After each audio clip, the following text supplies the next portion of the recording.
history of is called protection of information system. So, what do we mean by information system? Information system is a system which consists of people, hardware, software, data, and network that collect, store, analyze the data to produce the desired information. More about this information system will be dealt with in chapter 2. Today, let us read about the need for protection of information system. By using this information system, we get many direct and indirect benefits. Likewise, we also have equivalent direct and indirect risk from the use of this information system. First, we have to analyze the need for protection of the information system and the extent to which the protection is applied. There is a gap between these two. Why is this gap caused? This gap is caused by widespread use of technology, interconnectivity of system, elimination of time, distance and space as a constraint, unevenness of technological changes, devolution of management control, attractiveness of conducting unconventional electric attacks over more conventional physical attacks, and external factors such as legislative, legal, regulatory, or technical developments. What are these points? First, let us understand these points with the help of an example. Now, we are located in India and there is a person located in US. We both are using our own computer systems. Now, the person in US will be able to access the servers located in India. How is this possible? Because the computers are globally connected with each other. That is why he will be able to access the system located or the server located in India without even having to travel to India to access the system. Now, keeping this example in mind, let us analyze these reasons. Widespread use of technology. Yes, so the technology has been so developed and it is used by many of them. So it is widespread among the globe. So the technology is accessible to all the people across the globe. Interconnectivity of system. Like I said, the systems are globally connected together. That is why the person located in US is able to access the service located in India. Elimination of time, distance and space is a constant. The person need not travel all the way to India to access the system. He can access the system by sitting at US itself. Unevenness of technological changes. See, some countries are very well developed and are more advanced in technology, whereas some countries are less developed and they adapt to the technological changes taking place in the advanced country. So when the less developed country adapts to the technological developments which already took place in the advanced country, and in such cases the advanced country will be even more advanced and develops latest technology. So some countries do not have the finance and the skills and resources to adapt to the advanced technologies. So the technological changes are not so even. It varies within one country to another. Even now we can see that in urban area the use of technological instruments is so high as compared to the rural area, because in urban area people have more skill and knowledge to use the technologies, whereas in urban areas it takes time for them to adapt. Likewise, it is also the technological adoption also varies across different countries. Okay, in this point we have to see that earlier when a person wants to damage an organization's image, he will physically attack the organization. Like for example, he will come to the organization and steal important data or cause any fire like that. Okay, but nowadays when a person wants to damage the organization's image, he hacks the organization's servers and leaks important and secret confidential information to the public. In that way, the public feels that this organization is unsafe to invest in or unsafe to do business with. So that is why nowadays the attacks are more in the electronic form rather than in physical form.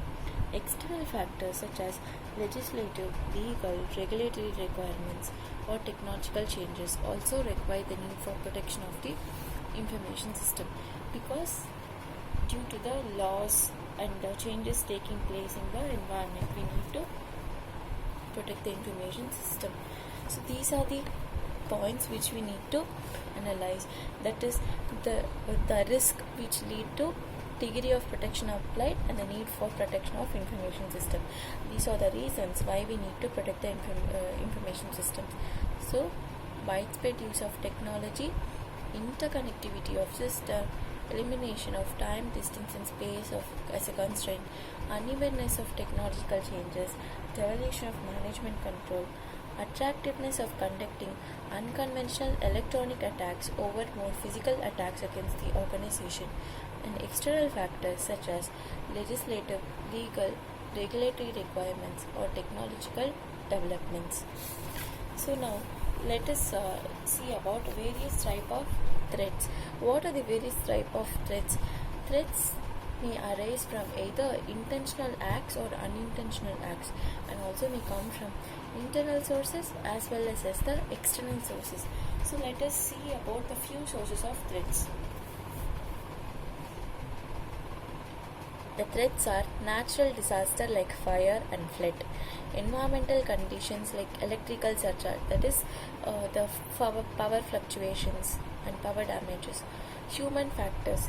Humans also can be a source of threat. How they may commit errors, and if the humans do not have adequate knowledge and training, they may also commit errors. Okay, and human errors, lack of training and omissions, unauthorized access, hacking, or viruses. In addition to these threats, such as other threats like business dependency. Now, most of the organization's functions are outsourced to a third party. In such case, the organizations have to rely excessively on the third party organizations. There is a chance that the third party systems may be hacked due to due to failure to protect the information system, and there may be leakage of our organization's confidential data. Okay, so the organizations have to take adequate measures to ensure that their systems are secure. Okay, now what do we mean by information security? Information security refers to protection of valuable assets against loss, disclosure, or damage.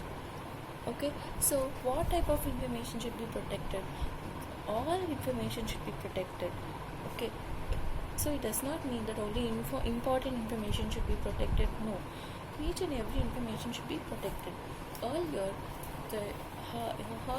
how this protection takes place. This information will be secured by using safeguard locks, like door locks which we have, and the perimeter fences, and even the organizations have insurance. Okay, these are the ways in which earlier the information systems were protected, but now not only these physical security is necessary, but also logical security is necessary nowadays, because most of the organization data are stored in electronic form. Hence, there should be measures to protect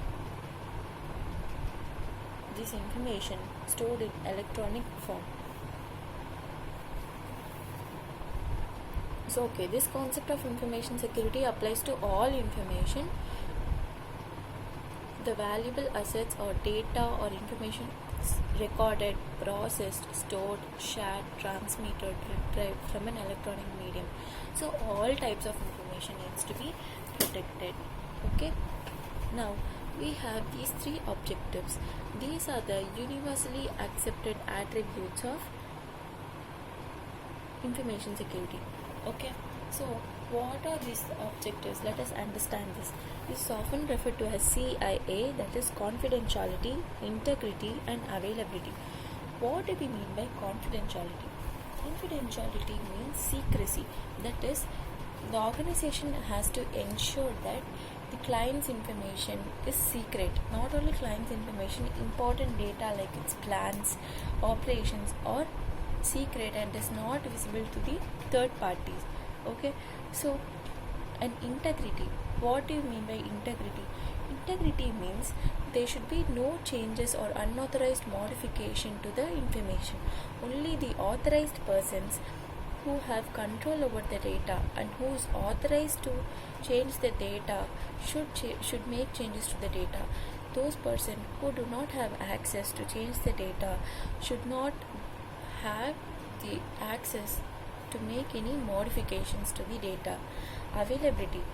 Okay, we would have read that information should be available at the right time to make correct decisions. So when the information is withheld, that is not made available to the right person at the right time, then no right decision can be made. So the decision may result in, if say for example an important information is not shared with the person who is authorized to make decisions. So without this information, the person may make wrong decision, but availability of this information, he may make the right decision.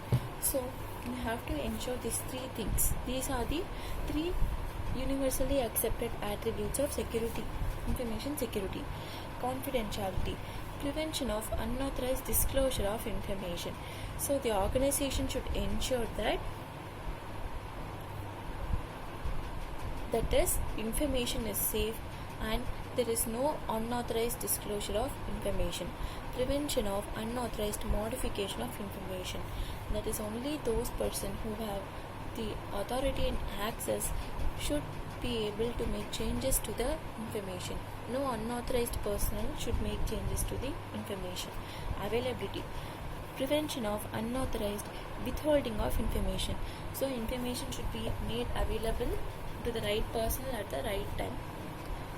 Okay, these are the three main attributes of information system security. Now, what information is sensitive? Okay, now instead of reading these three paragraphs, I will explain you this paragraph with the help of an example. We all know that the top management is responsible for making overall organizational plans. Say for example, the top management is planning to introduce a new product. Okay, now so what happens when the competitor comes to aware of this information, that is, this organization is going to launch a new product. What does the competitor do? The competitor creates a fake demand for this product. Say for example, if the company, when it wants to launch a new product, it sends out a research team to analyze the demand for the product. The competitor organization creates a fake demand saying that the people are interested in the product, but in actual the people are not interested in the product and there is no demand. But since this competitor projects that there is a demand for this product, this organization produces the product and sends out to the shops for the people to purchase. But in reality, what happens? There is no demand for the product because people are not interested in this product. Okay, so now it is a huge loss to the organization because they spend so much of cost in developing the product and in manufacturing the product and storing and distributing the product. If this information was protected by the organization, the competitor wouldn't have had the knowledge of this information and the organization would have predicted that there is no demand for the product and would have avoided manufacturing the product. So the strategic plans are important and should be protected, and these are confidential information. So the first objective, that is prevention of unauthorized disclosure of information, is violated in this case. Okay, now business operations. What do you mean by business operations? Business operations are nothing but the process and procedures which are followed by the companies. Each company may have their own process and their own procedures. Okay, see, for example, while doing audit, your firm might have a set of procedures to be followed. Another firm might have another set of procedures to be followed. These procedures are internal to the firm and should not be disclosed to the third parties. If the competitor gets aware of this information, they can even steal your clients. Say for example, if the competitor comes to know you're missing on an important aspect The competitor will go to the client and inform and see, this firm is not performing this process, but we will perform this, and they may even steal your client. So the business operation should be confidential and should not be made public. Okay. Next, finances. Finances, like information such as salary and wages, are very sensitive and should not be made to the public. General salary ranges are known within the industry, but precise salary information should not be made available. Say for example, we know that in Big Four the general salary ranges from 70,000 to 1 lakh. Okay.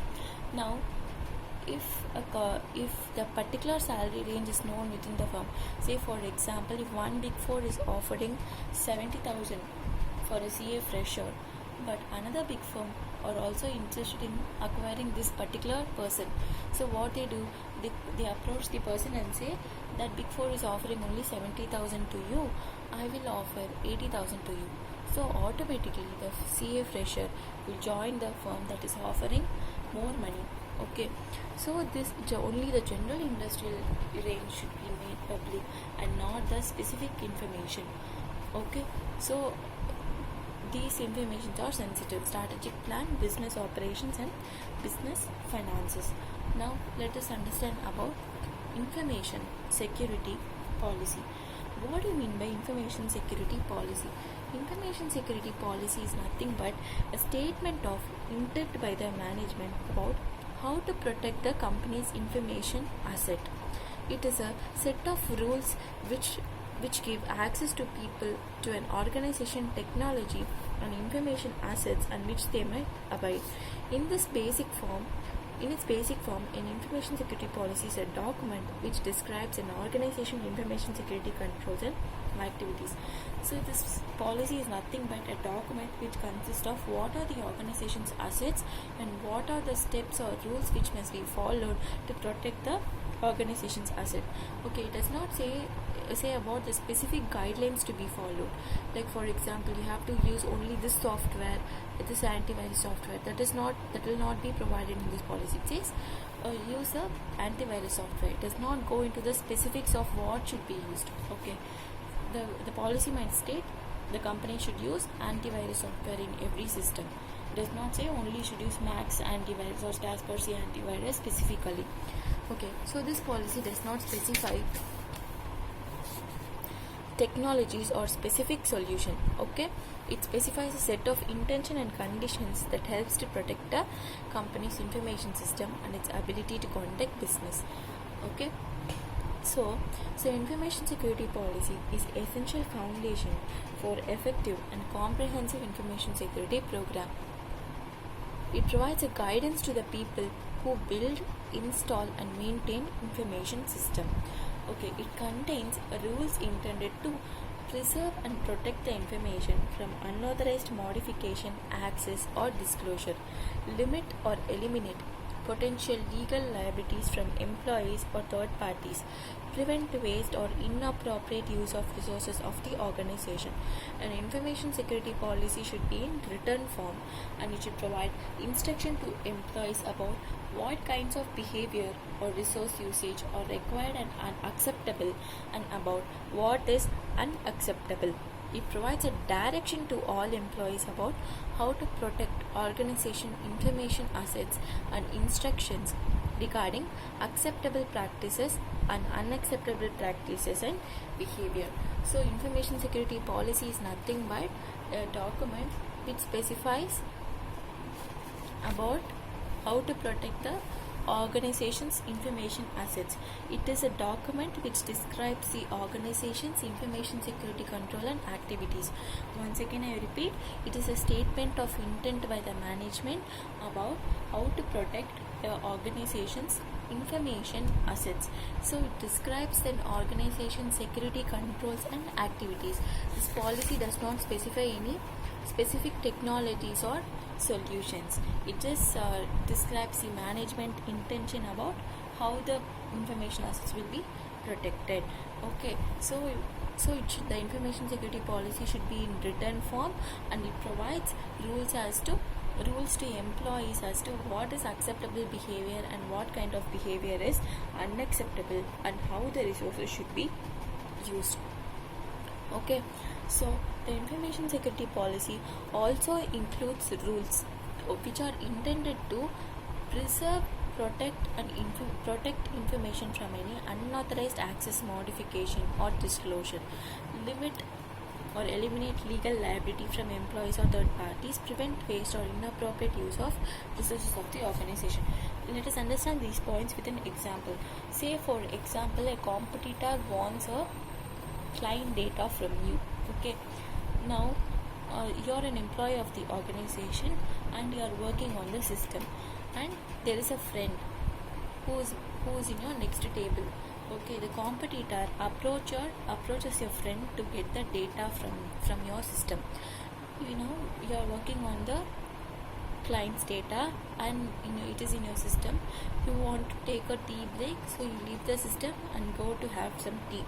In this time, your friend comes to your system, and your system does not have any protection. Okay, like for example, it does not have any login ID or password, and the client file is not protected by using appropriate password, and your system and your friend gains access to your system because there is no protection, and he easily transfers the data to an USB, and he gives it to the competitor. So what is missing here? Preserve and protect information from unauthorized modification, access, or disclosure. So your friend can also make any changes to the data and save it without your knowledge, right? That is possible here. So this company does not have any policy to protect from information from unauthorized modification, access, or disclosure. If in the information policy manual it is stated that no employee should have access to another person's system, and each system should be protected by using valid user ID and password, and the files and programs, important files and programs, should be protected by using a valid password and should be stored in a secret path. If all these are followed, and the your friend employee wouldn't have access to the system. Okay, now if the client comes to know that the competitor has stolen the client details, the client may even sue you for breach of confidentiality. So you may have to face legal consequences. That is why information policy is necessary to limit or eliminate potential legal liability. It can be either from employees or third parties. Your third party here in this example is the client. Prevent waste or inappropriate use of resources of the organization. Now the organization would have spent so much time and cost to get the client and to work on the project, and if your friend make any changes to the product or a project, or leaks any information to the competitor, the client may reject the project. In such case, the whole money and resources which have been spent on the project is a waste. So if there is an information policy in the organization, this unauthorized access would have been avoided, or the appropriate employee would have been punished. Okay, so you have to this document is necessary to prevent waste or inappropriate use of organization. So this question is important. It has been asked in previous RTPs as well, and it is also an exam question. So once again I am repeating, what is information security policy? Information security policy is nothing but a statement of intent by the management about how to protect a company's information system assets. So it is a document which describes about the organization security, control, and activities. It does not contain any technologies or specific solutions. It defines like set of intentions and conditions that will help to protect the company's information assets. So it should be in written form, and it contains the behavior as to what is acceptable and what is unacceptable, and also it provides directions to employees about how to protect the information assets and about the resource usage as well. So it mainly includes 3 rules as to how to preserve and protect the information from any unauthorized modification, access, or disclosure, how to limit or eliminate potential legal liabilities from employees or third parties, and prevent waste or inappropriate use of resources of the organization. Okay, now this is not required. This we will see issues to address. Now we saw about information security policy, right? So what should be there in information security policy and how should the policy be drafted? That is what it is we are going to see here. Issues to address. This is also an RTP question. So this is the main 19 RTP questions. So we need to read this. Okay, and it is also a practice manual question which has been asked in a case study form. Okay, now let us read this. The policy need not be extremely extensive, but it clearly states senior management's commitment to information security,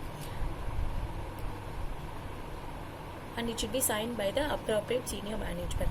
Okay, the policy should at least address the following issues. They're saying the policy need not be extremely detailed, but it should say that the senior management is concerned about information security and it should be appropriately signed by the senior manager. It should be signed by the senior manager. Okay. Now, what are the details the policy should contain? It should contain a definition of information security. So, and reasons why information security is important to the organization, its goals and principles. A brief explanation about the security policy, principles, standards and compliance requirements, definition of relevant security responsibility, reference to supporting documentation. The auditor should ensure that the policy is readily accessible to all employees and all employees are aware of the existing or of its existence and understand the contents. Okay. The policy may be a standalone or a part of extensive documentation also. Okay. Okay. The auditor should ensure that the policy has an owner who is responsible for maintenance and it is updated responding to the changes affecting based on the original risk assessment. So what does the policy should contain? The policy, first they are saying the policy need not be extremely extensive, but it should say that the senior management is committed towards information security and it should be appropriately signed by the senior manager, and the policy should address the following issues. What are the issues? So it should contain a definition of what is information security and why the information security is important to the organization and its goals and the organization's principles. Next, it should also say about the explanation about the policy, principles, standards and what compliance requirements. That is, so first when you're defining the information security, what do you mean by information security as per your organization? The information security definition need not be same to every organization. It can vary from one organization to another. Okay, what you feel is necessary security may not be considered to be necessary security by another organization. So first the organization should define what do you mean by information security, and you have to say why you are saying this information security is important. Okay, like you have to you should understand about, give an example or to understand or to say why this is important because of we are in this organization we are following goals and our organization has the following objective. So information security is important to our organization. And a brief explanation about the security policy, principles, standards and requirements. Next, what you should say about what are the security policy to be followed. For example, using door locks wherever necessary, or using physical, that is every system should be protected by way of firewall, and there should be a firewall in the server, and every system should be protected by way of antivirus software and all that, and every employee should be using user ID and password for the system.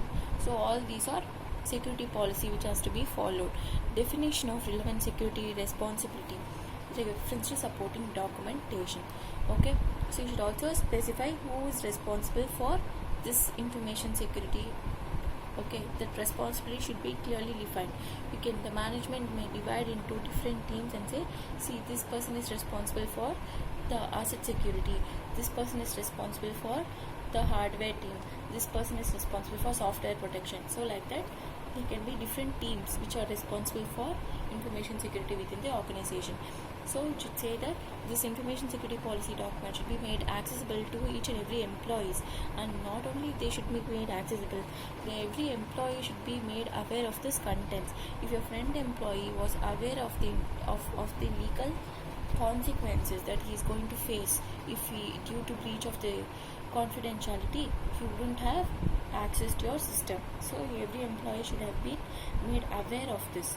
Okay, and the auditor should also check that there is a person who is responsible for this maintaining this information security policy, and the policy is regularly maintained and updated as per the risk assessment which have been done by the organization. Okay, so once again I will repeat. So information security policy is not, it need not be extended to, but it should specify that the senior management is committed towards the information security, and it should target, and the information security policy should be signed by the senior management. It should address the following issues, like what is information security, why information security is so important to the organization, its goals and objectives.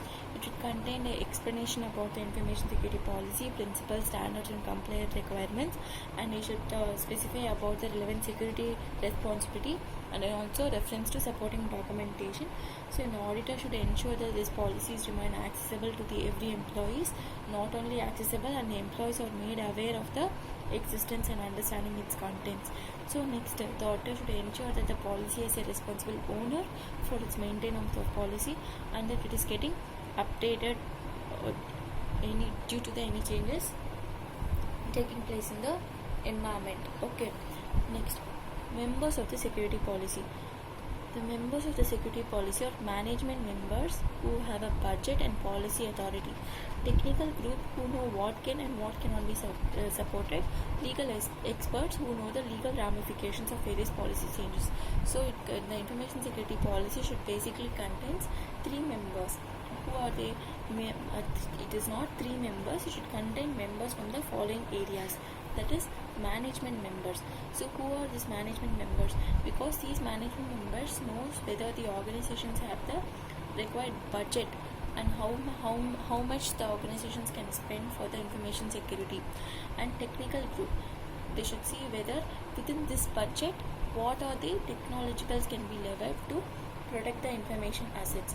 Okay, whether this is feasible or not, and whether this technology is available or not.